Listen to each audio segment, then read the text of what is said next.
Soy Fernando Díaz Villanueva, hoy es 4 de noviembre de 2016 y esto es La Contracrónica.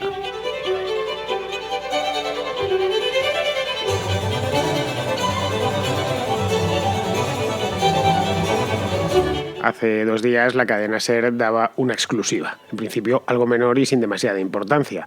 Resulta que Ramón Espinar, senador de Podemos y candidato a las primarias de Podemos en Madrid, no nacionales, porque no creo que haya en el mundo el que tenga lo que hay que tener, o al menos dentro de Podemos, para plantarle cara a Pablo Iglesias, pues este hombre, Ramón Espinar, resulta que hace 6 años, en 2010 exactamente, compró un piso de protección oficial y se sacó 30.000 euritos muy ricos de plusvalía. Pues bien, hasta aquí todo bien, todo perfecto. Es algo que se hace en España, que se ha venido haciendo y que se seguirá haciendo mientras siga habiendo viviendas de protección oficial, mientras haya mercado de la vivienda para luego venderlas, ¿no?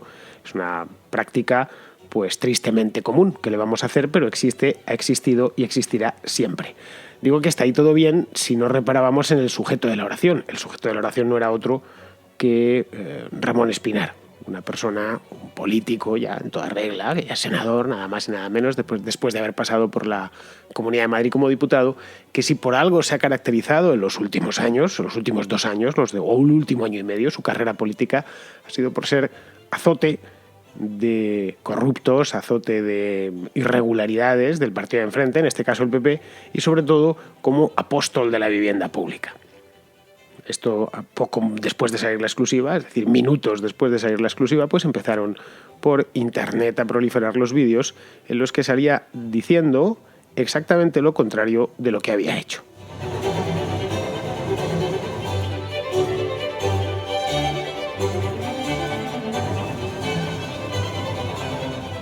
El que más y el que menos, es decir, todo el mundo sabe la infinidad de picaresca que rodea el tema de la vivienda pública. Esa es una de las razones, de las muchas razones, hay unas cuantas, para que no sea construida, para no hacer viviendas públicas.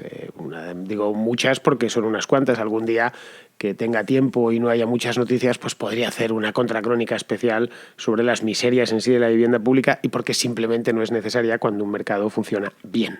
Cuando no se le deja funcionar, bueno, pues se le procura parchear con estas cosas que lo único que traen es injusticia y corrupción. O, en este caso, que nos atañe a Ramón Espinar, no era corrupción propiamente dicha o ciñéndonos a la letra de la ley, pero si vamos al espíritu de la ley, sí eso es una práctica al menos moralmente corrupta, la de comprar una casa de protección oficial para especular con ella, es decir, para venderla por un precio sensiblemente superior al que a uno le costó, sobre todo cuando concurren ciertas circunstancias, como que te han concedido la vivienda con sospechas de privilegio, etcétera, etcétera. Bien, en el caso de Espinar, que es el que nos toca y el que ha hecho estallar toda esta historia, en principio era un asunto aparentemente inofensivo, inocuo. Bueno, pues un segundón de Podemos, porque Espinar no deja de ser un segundón de Podemos, no figura en la primera plana del partido, en las grandes fotos por el Parlamento, los mítines, etcétera, siempre anda por ahí, pero nunca está entre los primeros. Los primeros los conocemos todos, por supuesto, el primero es Pablo Iglesias, pues está Rejón, Vescansa, que sí, Monedero, que sí, unos cuantos, pero no suele estar Espinar. Espinar es más conocido porque va mucho a la tele, o iba mucho a la tele antes, es una persona omnipresente, pero no forma parte de la cúpula, o por lo menos de la primera división. Entonces, aparentemente era un asunto menor. Yo lo vi por la mañana y dije, bueno, mira, fíjate, lo que yo no pensé, en serio os lo digo, es que se hiciese tan viral, que llegase hasta el último rincón del Internet español, que todos los periódicos lo llevasen. Algunos iban no con una, sino con 5 o 6 noticias asociadas. La historia continúa ayer, empezaron a sacar fotografías del piso, la cadena COPE acompañó una exclusiva accesoria en la que nos revelaba que Espinar se sacó 30.000 euros, 30.000 brutos quiero decir, pero que quería sacarse más porque había puesto un precio todavía más alto en la reventa y los consideraba innegociables. Habían conseguido las declaraciones de uno de los que fueron a comprarlo, que al parecer nunca lo compraron. Es decir, una historia aparentemente inofensiva, de la que parecía que no podía dar mucho de sí, pues terminó convirtiéndose en un escándalo a nivel nacional. Un escándalo que todavía hoy continúa. Estamos a viernes, esta historia es ya del miércoles, y todavía hoy las portadas de los periódicos han amanecido tapizadas con historias ya menores, sobre todo a raíz de la formación del nuevo gobierno y ya más abajo, pero de lo que se sigue hablando tanto en las redes sociales como en los periódicos, como incluso en las conversaciones de bar, porque este tipo de cosillas menores, de cosas que podemos identificar y tocar. El caso claro es un piso, todos a fin de cuentas necesitamos vivir en algún lado. Ninguno vivimos debajo de un puente y entonces tenemos muy claro exactamente cuánto nos cuesta vivir, ya sea porque estamos pagando la hipoteca o porque estamos pagando el alquiler. Entonces es algo que podemos apreciar y tocar con nuestras manos. No es la clásica corruptela de los papeles de Panamá. Realmente no sabemos, a partir de cierto punto, no sabemos cuando se nos ponen ceros. Dice 7.000 millones de euros. ¿Cuánto es? Es mucho dinero, pero no lo conviertes en nada que puedas tocar con tus manos. Nada aprehensible, digamos, ¿no? Bueno, en el caso además, a pesar de que era un asunto menor, y sigue siendo un asunto menor, lo convertía en mayor, un asunto menor desde el punto de vista de la cuantificación, de unos miles de euros. Lo convertía en mayor el hecho de que, lo que os comentaba antes en la introducción, de que Ramón Espinar, si por algo se había hecho famoso, era por eso. Su tema predilecto era ese. Solía ir a las televisiones a hablar precisamente de vivienda, más de manera pues muy arrogante como es él, de natural. Y esto venía a ser como una especie de casi enseñanza bíblica, ¿no? El que a hierro mata, a hierro muere, callar es bueno, no se debe ser excesivamente vehemente con ciertas cosas porque todos tenemos debilidades humanas, el que esté libre de pecado que tire la primera piedra. Bueno, en el caso, pues Ramón Espinar se veía que no lo estaba en absoluto, que no estaba libre de pecado, quiero decir. Espinar no es el tipo más popular de Podemos, nunca lo ha sido. De hecho, yo creo personalmente que es el tío más impopular, por lo menos para el común. No voy a decir para los suyos, pero sí por lo menos para los de enfrente e incluso para los que no están, para la gente que no está a este tema, pero si preguntas a alguien que no tiene tampoco opiniones políticas muy formadas, no es un tío que caiga excesivamente bien por su carácter. Es un tipo muy altanero, muy chulesco, muy arrogante, muy mal educado. En los debates de televisión en su época dorada, ahora ya menos obviamente, pues solía ser cortar al interlocutor, no le dejaba hablar, si se encontraba alguien del PP delante o que él consideraba que fuese del PP, automáticamente le apabullaba. Vamos, ahí están los youtubers, para que veáis que no me invento nada. Los que hayáis vivido en España los 2 últimos años lo sabréis mejor que yo, que cómo es y cómo se las gastaba, ¿no? No tiene además Ramón Espinar otra peculiaridad que sí tienen muchos de Podemos. Y es que Ramón Espinar no viene abajo, como otros del partido. Su padre fue un jerarca socialista, cuando digo jerarca socialista es de la J a la A, jerarca, del Partido Socialista de Madrid en concreto. Está implicado en el escándalo de las tarjetas Visa Black, de las tarjetas opacas. Fue alcalde de Leganés hace muchísimos años. Leganés no es un pueblecito, Leganés es una ciudad de 200.000 habitantes. Fue el primer presidente de la Asamblea de Madrid cuando se creó esa asamblea a principios de los 80. Fue consejero de Hacienda, fue consejero de Cultura y luego miembro del Consejo de Administración de Caja Madrid. Y le entregaron, como tal, una Black con la que se pulió, pues que fueron 178.000 euros, una barbaridad. Lo leí el otro día, ¿no? Es decir, un tipo que cualificaba perfectamente como pura casta, que era curiosamente lo que denunciaba el hijo allá donde tenía oportunidad de hacerlo. Claro que yo esto nunca lo había dicho antes, ni había utilizado mi cuenta de Twitter, ni mi blog, ni nada por el estilo, ni jamás lo había sacado en un artículo de prensa, y ahí está la hemeroteca para comprobarlo, porque yo creo que ningún hijo es culpable de lo que hace su padre. Así os lo digo, sinceramente. A la inversa no está tan claro. Es decir, que muchas veces un padre sí es culpable de lo que hacen sus hijos porque la influencia de los padres sobre los hijos es mayor que al revés. Vamos, si tu padre ha sido un asesino en serie, tú no tienes por qué serlo. Ahí tenemos el caso, por ejemplo, de los hijos de los nazis, que en Alemania en concreto pues se ha tratado mucho, hay libros publicados. El hijo de Himmler, por ejemplo, pues, o la hija en este caso, pues o podría sentirse orgullosa de su padre o arrepentirse o avergonzarse, mejor dicho, de lo que hizo su padre, pero ella desde luego no era responsable, era una niña. Los hijos de Goebbels no, porque se encargó la mujer de matarlos antes de que pudiesen llegar a la adulta. Bueno, digo, los hijos de los nazis o la hija de Stalin, o si tu padre ha sido un monstruo, tú no tienes la culpa de que tu padre haya sido un monstruo. Los pecados, como las deudas, no se heredan.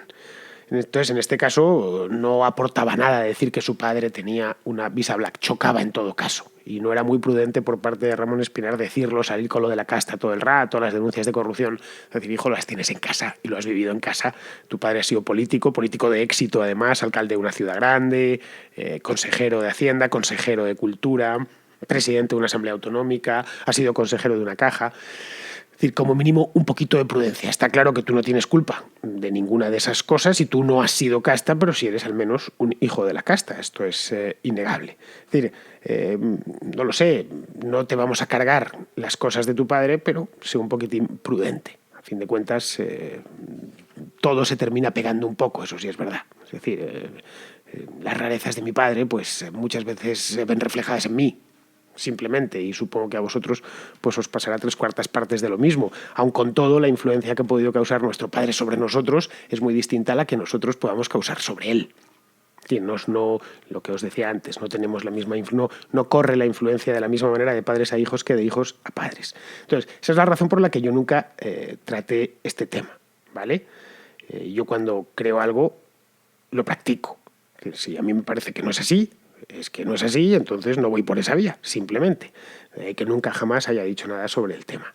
Pero es que es aquí, curiosamente, donde está el núcleo de todo el escándalo Espinar. No es lo del padre, sino en lo de creer algo y practicarlo. Es un tipo que se llenó la boca a base de despotricar contra la especulación de la vivienda y le han pillado especulando. Además, en la peor época, cuando ya había empezado la crisis, cuando la gente se estaba yendo al paro por miles cada día, año 2010, acordaros de aquel año. Fue el año famoso en el que Zapatero tuvo que tomar las primeras medidas. Acordaros, cuando ya perdió el favor de sus votantes, el mes de mayo del año 2010 fue nefasto para España y para el Partido Socialista en concreto. A partir de ahí empezaron a decaer y esa decadencia no se ha detenido, ¿no? Pues bien, en esta historia, es decir una cosa y hacer otra, es donde se condensa todo esto. Y no hay más. Es una historia parecida a la de Echenique, con lo de aquel asistente personal que tenía en Zaragoza, que le ayudaba en casa, etcétera, le ayudaba a sí mismo porque Echenique es paralítico, pero claro, Echenique no cae como una patada en los huevos, como si cae Ramón Espinar. Y estas cosas cuentan. Es decir, a fin de cuentas, la simpatía y la antipatía existen. Somos personas, no máquinas. De tal manera, cuando alguien que ha sido un auténtico Savonarola de pronto se descubre que era un impuro, que el primer impuro era él, pues todas las tintas y todos los odios se van a cargar contra él. Echenique, en cambio, pues tampoco ha sido un Savonarola, o no al extremo. Desde luego que lo ha sido Ramón Espinar en los últimos años, ¿no?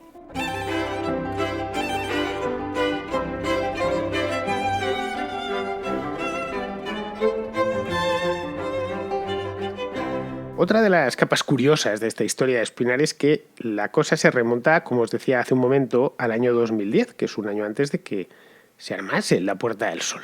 Es decir, la venta de este piso, la compra y la venta de este piso, la saga del piso de Espinar en Alcobendas, tiene lugar, se inscribe en la historia unos meses antes del estallido aquel de rabia de la juventud española en las plazas de todo el país el 15 de mayo de 2011. Unos meses antes, en la que Espinar, que en aquel entonces tenía 23 años, 24 cuando estalló lo del 15M, pues se apuntó entusiasta. Se convirtió en uno de los cabecillas. Las primeras veces que se le vio por televisión, pues fue entonces. Bueno, pues es una historia dentro de lo que cabe normal. Simplemente él venía de donde venía, su padre era quien era, y un año antes pues había hecho esa operación y luego tenía todo el derecho del mundo a indignarse.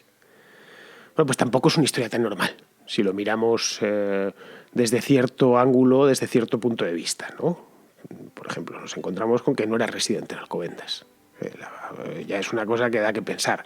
Tú, para recibir una VPO, una de las cosas que más puntos da o que más preferencia da es vivir dentro de esa localidad, dentro de ese municipio. Si yo soy, qué sé yo, habitante, ciudadano, estoy empadronado en Suma, en Mejorada del Campo, pues lo lógico es que solicite ya la vivienda y tenga preferencia sobre un tipo que viene de otro pueblo.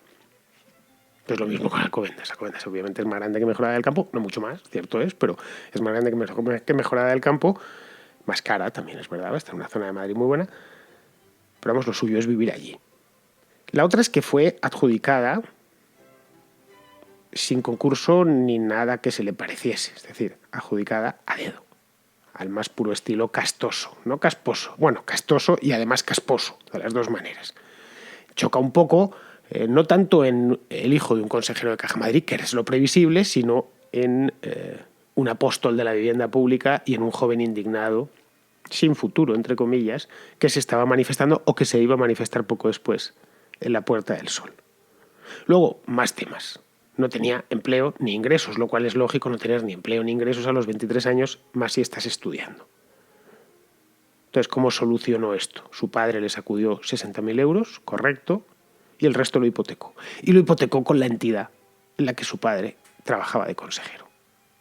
Ya, otra cosa que hace que la historia no sea tan normal. Cuando ayer estaban diciendo algunos, no, esto nos ha pasado a todos. Bueno, a mí no me pasó nada ni remotamente parecido. Ya me hubiera gustado poder tener una casa con 23 años, pero bueno, no me pasó. Entiendo que a lo mejor a alguno le ha podido suceder. No muchos, pero a alguno le ha podido suceder. Pero que concurran todas estas circunstancias, que te la den en una ciudad en la que tú no resides, que te la adjudiquen a dedo, que además justo esté tu padre ahí para soltarte 60.000 euros y el resto te conceden una hipoteca, ya sabéis, la burbuja ya se había pasado, estamos hablando de 2010. Lo que hacen los bancos con las hipotecas, ¿no? Que te miran hasta dentro de los calzoncillos y te miran la nómina y el tipo de contrato que tienes y cuánto ingresas y cuánto ingresa tu mujer, etcétera. Hacen una mínima gestión del riesgo y más después de comenzar la crisis, cuando la gente se estaba quedando desempleada. Es decir, conseguir una hipoteca en el año 2010 no era fácil. O sea, no hay créditos, no había crédito, lo que no había era demanda de crédito solvente. En el caso de Espinar, él no era ni muchísimo menos un demandante de crédito solvente, a no ser que su padre le apoyase por detrás, que su padre le cubriese y que realmente el colateral de esa hipoteca fuese su padre, fuese Ramón Espinar Gallego, que es como se llama el padre, ¿no? Luego, otro de los temas es que nunca llegó a ocupar el piso.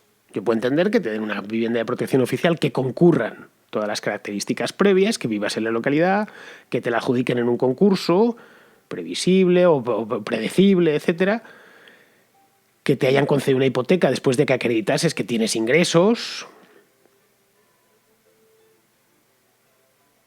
y a la vuelta de 2 o 3 años, o 5 o 10, te vas y la vendes. Claro, la vas a quedar allí para toda la vida. Como es lo mismo que si la alquilas. Hay muchísimas casas de VPO en alquiler o de venta. Eso no tiene ningún problema. Pero es que él ni siquiera llegó a ocuparla. Hizo esta operación solo unos meses después. Diréis, pero es que eso se hizo y se hacía. Sí, claro que se hacía, por supuesto. Y se seguirá haciendo, ya digo, mientras exista vivienda pública. Y es donde se sacó los 30.000 euros. Que no está mal, es una rentabilidad bastante buena. Bueno, 20.000 después de liquidar los preceptivos impuestos, que en el caso de la vivienda, como bien sabéis, son muy altos. Todo es legal, perfectamente. Es el máximo. De hecho, él insistía el otro día en que era lo máximo permitido por ley. Curiosamente salió a la cadena COPE diciendo que él estaba tratando de venderla un poco más cara. Se ve que al final no lo consiguió. Es decir, es legal efectivamente, pero es inmoral. Es inmoral que lo haga cualquiera y es especialmente inmoral si te dedicas a dar lecciones.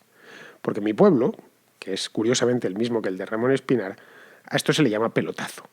Simplemente, sin ningún tipo de connotación más. Esto es un pelotazo, es dar un pelotazo. La palabra pelotazo no tiene por qué significar o llevar connotaciones negativas, que en este caso las lleva. Es decir, dar un pelotazo puede ser pues que has conseguido que un inversor te compre una idea, menudo pelotazo he dado con este tío, me la ha comprado y ahora vamos a ponernos a trabajar, etcétera. De hecho, si esto lo hubiese hecho mi vecino, que es un perfecto desconocido, pues yo me hubiese alegrado por él, en serio. He dicho, fíjate qué suerte ha tenido este. Ha llegado, le dieron la casa, la ha vendido y se ha metido 30.000 eurazos en el bolsillo. Pero no, lo ha ido a hacer uno, como os decía, de los apóstoles de la vivienda pública. Un moralista de tomo y lomo que lleva 2 años y medio predicando en radios, televisiones y a través de su Twitter sobre el mismo monotema.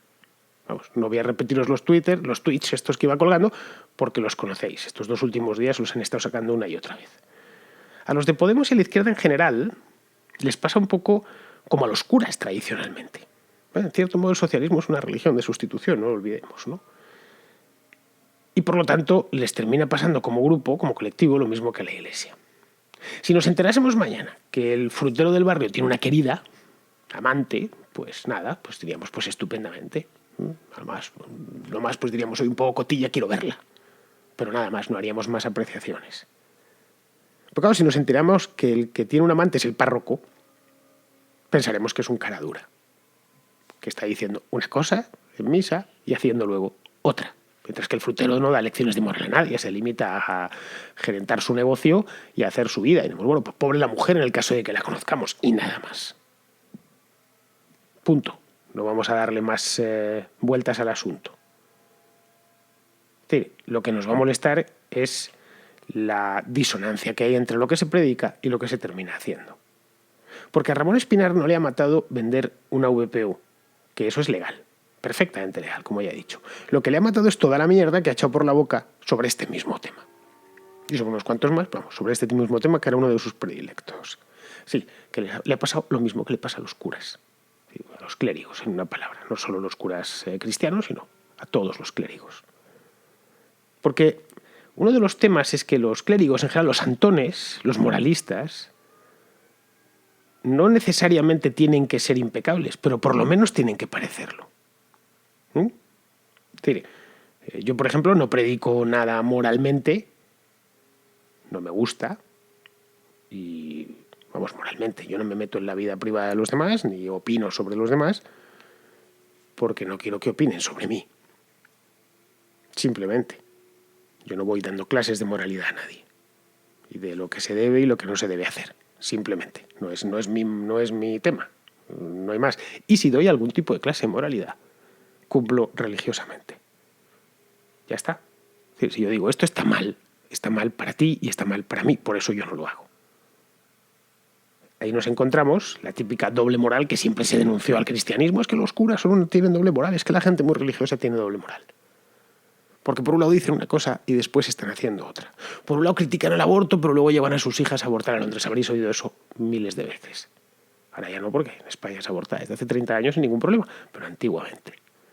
O fíjate, están diciendo esto, pues luego se pasan la vida en el puticlub, que ya la cosa tiene un poco casi de leyenda urbana. Bueno, pues en este caso estaríamos con las mismas. En el fondo lo que le ha matado es el mismo arma con el que solía matar él. Simplemente. Lo mismo con lo que ellos ajusticiaban a los demás, han terminado siendo víctimas. En este caso, una víctima perfecta, porque era de los ajusticiadores peores. Era un juez implacable, inapelable. Ojo, esta no es la primera vez que les sucede y no será la última. De hecho, yo para estas cosas suelo utilizar una técnica infalible. Cuando alguien está muy pesado con algo, empiezo a sospechar que adolece de ese algo. No solo en temas como la vivienda pública, en todo. Si a alguien le veo especialmente obsesionado con un tema, si un tipo está especialmente obsesionado con la prostitución, la quiere ilegalizar, tal, digo, pues este tío tiene una pinta de ser un putero de 3 pares de narices. O el que está obsesionado con los homosexuales. No, es que los homosexuales hay que prohibirlo, tal. Bueno, lo mismo tiene ahí una homosexualidad latente. Y no es solo una cosa mía, es que muchas veces esto se reproduce. Vamos, hay casos relativamente cercanos. Estoy recordando un gobernador, creo que de Nueva York, que era un enemigo declarado de la prostitución y se descubrió que era cliente habitual de un prostíbulo. No era en su propio estado, sino que se iba al estado de enfrente. Y cosas de estas se ven continuamente. Entonces, este hombre estaba con lo de la vivienda, esto no es un bien para venderse, etcétera, y se ha terminado demostrando que es exactamente, casi coma por coma y punto por punto, lo que había hecho él. Ahora solo nos queda saber qué hizo con los 20.000 del ALA. Dice que se gastó 3.000 en un máster, bueno, que se gastó en un máster, no dijo el precio, pero el máster que contrató costaba 3.000 euros y que se compró un ordenador portátil. Que bueno, a mí, no sé, un gran ordenador portátil que puede costar 2.000. Es que no me salen más de 5.000 euros. Me siguen faltando ahí otros 15.000 que se quedan en el aire. No lo hará, no dirá en qué se lo ha gastado, tampoco tiene obligación de hacerlo, todo hay que decirlo, por la simple razón de que este asunto me da miel la nariz de que es el clásico inside job, el clásico trabajo interno, la clásica marranada de estas que se hacen dentro de los partidos. Y ya sabéis de qué partido en concreto estoy hablando. En fin, bueno, mañana os hablaré del gobierno nuevo, que acaba de salir hace solo unas horas, pero prefiero tomármelo con un poquitín más de calma y llevar esto para el sábado, que lo haré, creo yo, después de haberme leído sobre todos los nuevos perfiles y demás, hablaré con un poquito más de autoridad.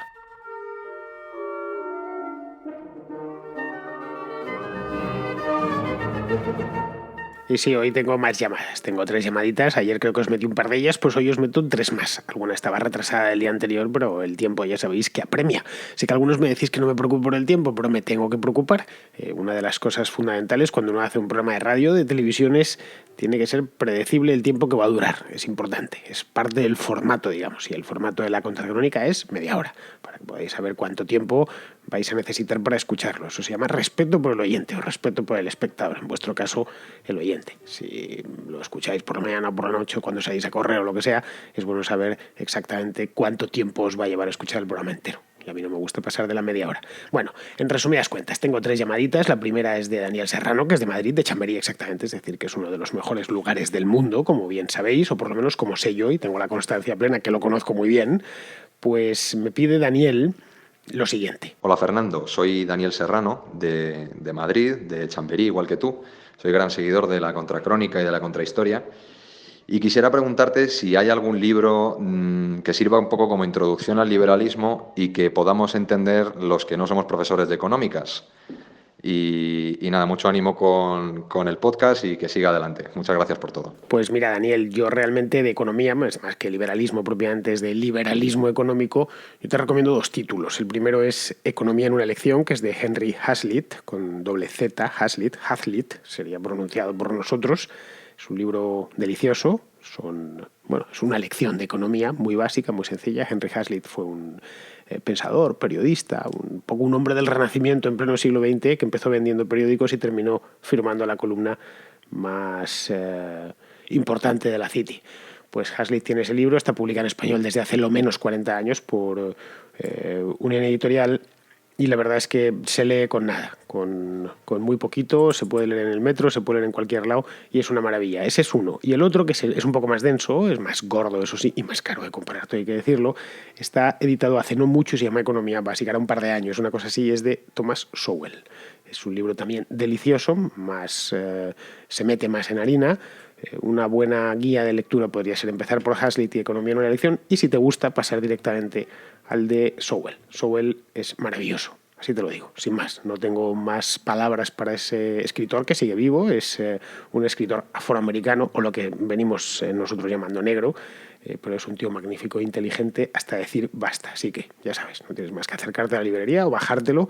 Desde luego, el de Economía Básica está en Kindle, el otro de Economía en una elección no lo sé porque lo tengo en papel desde hace muchos años, entonces no sé si lo habrán subido, supongo que sí porque una editorial subió gran parte de su catálogo a la tienda de Amazon hace ya bastante tiempo. Bueno, dicho esto, vamos a pegar un brinco de unos cuantos miles de kilómetros porque me llama Alex desde Chile, entiendo que desde Santiago, para contarme lo siguiente. Hola Fernando, ¿cómo estás? Alex de acá de Chile.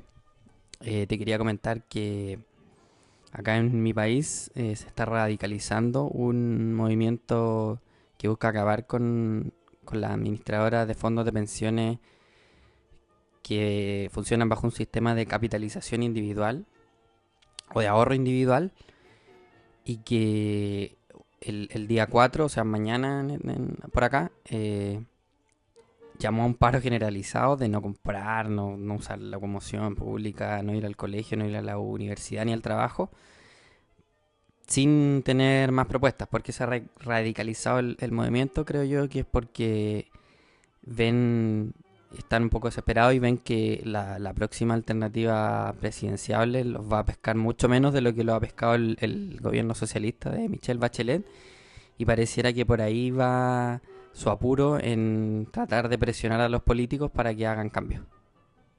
Quizás podrías hacer algún capítulo, así como ha hecho muchos del caso de Colombia, con el tema de las pensiones y hablar un poco de cuál es la situación que tienen ustedes allá en España con los sistemas tipo reparto que abundan en Europa. Eso, saludos. Pues sí, efectivamente, Alex, esta es una campaña, esta de las pensiones, que a la izquierda chilena, que es tan radical como la española y tan desnortada como la española, pues le está empezando a salir bien. Llevan mucho tiempo en la calle, muchísimos meses, han conseguido incluso simpatías internacionales, menos de las que a ellos les hubiese gustado, pero las suficientes como para mantenerse en la agenda. Hice ya un podcast sobre esto hace tiempo, lo he ido a buscar, de hecho. Lo hice el día 5 de agosto de 2016 de este año, hace 3 meses, y se titula Pensiones chilenas justas y sostenibles.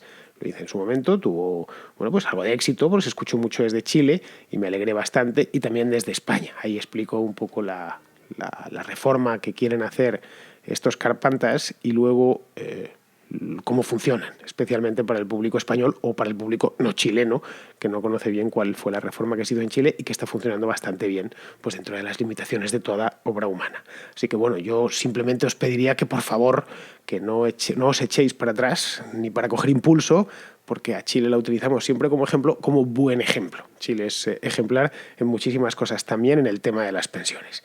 Y ya por último, para terminar, me llama Adolfo desde Barcelona y me llama solo para mandarme pues una cosita que yo sinceramente agradezco mucho. Hola Fernando, soy Adolfo de Barcelona. Aprovecho el nuevo medio para felicitarte a ti y al Faso.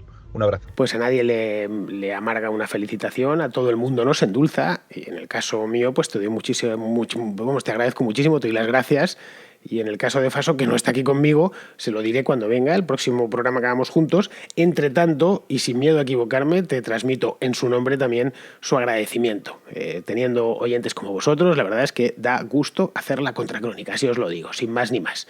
Muy bien, queridos amigos, pues hasta aquí ha llegado la contra de hoy, y mañana me meteré ya más a fondo con, como decía en Twitter, hace unas horas, estoy afilando la cuchillería, porque esto, no voy a decir que va a ser una masacre, pero se le va a aproximar especialmente por ciertos perfiles. En fin, los que me conocéis ya me entendéis, ¿no? Entre tanto, pues nada, os dejo ahí en el aire hasta mañana.